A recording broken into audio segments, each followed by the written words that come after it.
Human trafficking is one of the gravest violations of human rights in our world today. It forces us to confront a difficult question. Are the current punishments for traffickers truly enough? This topic makes us confront differing views on justice, responsibility, and human rights. Some people ask for stricter punishments to safeguard society and provide justice for victims. Meanwhile, others worry that legal responses need to be fair and could have negative consequences. By looking at both sides, we can better understand the moral principles that shape this discussion.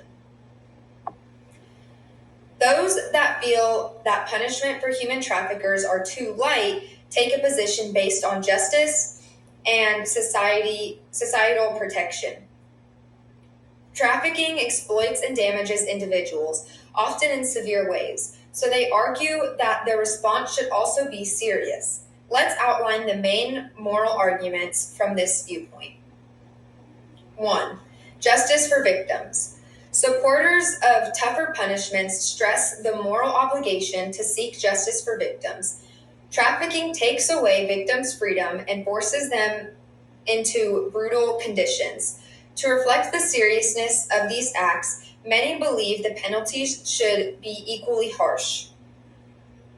This view sees stricter sentences as a way to compensate for the suffering of victims and reinforce their rights. 2. Deterrence and prevention. Another important idea here is deterrence. Advocates for stronger penalties say that society can stop future crimes this way. They argue that harsher sentences could deter traffickers from this exploitative behavior, which they view as a necessary moral action to protect potential future victims. 3. Societal responsibilities. This perspective often emphasizes the importance of community safety. They believe that trafficking networks harm society, and not imposing severe penalties show a lack of commitment to public safety.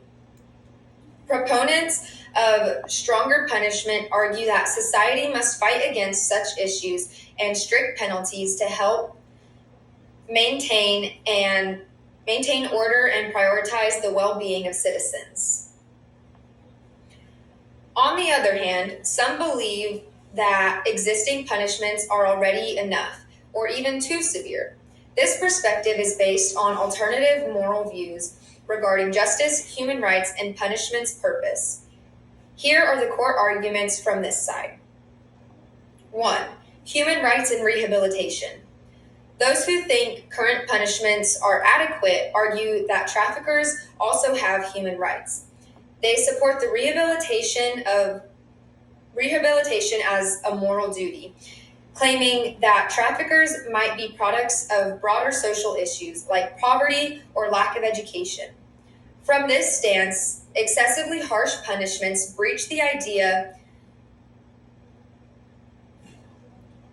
of proportional justice, which calls for matching the crime with the appropriate penalty while allowing for rehabilitation. 2. Justice through fair process. Supporters of keeping the current punishment levels argue that the legal system exists to guard against overly harsh penalties, making sure there is fairness and due process. They believe the existing punishments are set based on how severe the crime is and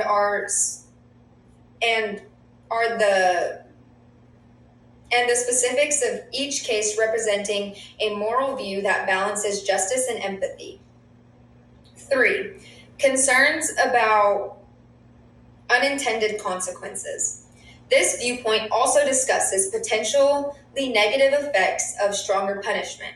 For example, overly harsh penalties could push trafficking activities further into hiding, making them harder to identify and tackle.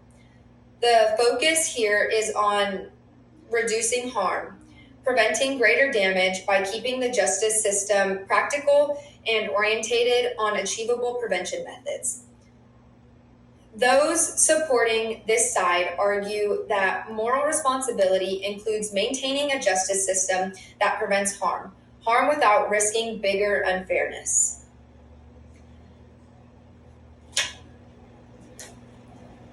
The decision about if the punishment for human traffickers are adequate is based on different moral views. Some individuals argue that society should seek justice for victims through harsh punishments, emphasizing deterrence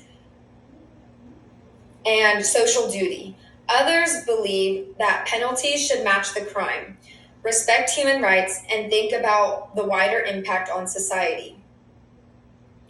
All in all, this debate encourages us to reflect on the role of punishment and the type of justice system we wish to maintain.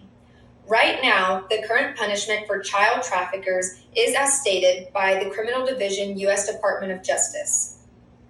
If the victim was under the age of 14, or if force, fraud, or coercion were used, the penalty is not less than 15 years in prison up to life. If the victim was aged 14 to 17, the penalty shall not be less than 10 years in prison up to life. Anyone who obstructs or attempts to obstruct the enforcement of this statute faces as many as 20 years imprisonment.